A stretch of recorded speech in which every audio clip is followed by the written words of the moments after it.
Monmouth County in central New Jersey. Burlington County in southern New Jersey. Southern New Jersey. Up to 2 a.m. Doppler radar indicated thunderstorms across Warren area between 1 and 1.5 have already fallen in spots. 1 to 2 inches are possible in the Warren area. Flash flooding is ongoing or expected to begin shortly. Flooding caused by thunderstorms. Radar.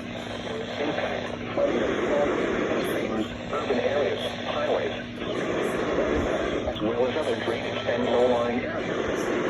Some locations that may experience flash flooding include New Brunswick, Perth Amboy, Long Lake, Ferry Park, Sandy Hook, Edison, Lakewood, Old Bridge, and Jackson. All of the highways, New Jersey Turnpike,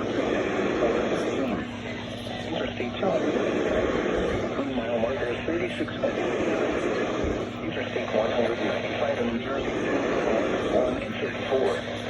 Interstate 7 in New Jersey between mile marker 0 and Garden State Parkway between mile markers 80 and 4.